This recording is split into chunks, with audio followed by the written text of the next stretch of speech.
ଶିମିଳିପାଳ ଅଭୟାରଣ୍ୟର ପାଦଦେଶରେ ଥିବା ଶ୍ୟାମାଖୁଣ୍ଟା ବ୍ଲକ ଅଧୀନ ବାଲିଡିହା ଡ୍ୟାମ୍ ନିକଟରେ ମଙ୍ଗଳବାର ହାତୀପଲ ଦେଖିବାକୁ ମିଳିଛନ୍ତି, ଯାହାକୁ ନେଇ ପର୍ଯ୍ୟଟକ ସ୍ଥାନୀୟ ଗ୍ରାମବାସୀ ଭୟଭୀତ ହୋଇଛନ୍ତି।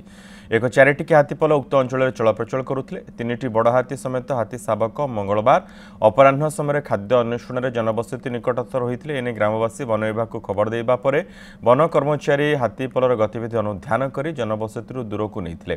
ପରେ ବାଲିଡିହା ଡ୍ୟାମ୍ର ଜଳରାଶି ଦେଖି ହାତୀପଲ ଡ୍ୟାମ୍ ଆଡ଼କୁ ମୁହାଁଇଥିଲେ। ତେବେ ହାତୀପଲ ଦେଖି ସେଠାକୁ ପିକନିକ୍ ନିମନ୍ତେ ଯାଇଥିବା ପର୍ଯ୍ୟଟକ ଏବଂ ସ୍ଥାନୀୟ ଲୋକେ ଭୟଭୀତ ହୋଇଯାଇଥିଲେ। ହାତୀପଲ ଡ୍ୟାମ୍ରୁ ବାହାରିଥିବା କେନାଲ ପାଣିରେ କିଛି ସମୟ ଜଳକ୍ରୀଡ଼ା କରିଥିଲେ, ଯାହାକୁ ଦେଖିବାକୁ ଲୋକ ରୁଣ୍ଡ ହୋଇଥିଲେ। ତେବେ ହାତୀପଲ ଜନବସତି ଦୂରରେ ଥିବା ବେଳେ ବନ ବିଭାଗ ପକ୍ଷରୁ ଗତିବିଧି ଅନୁଧ୍ୟାନ କରାଯାଉଛି।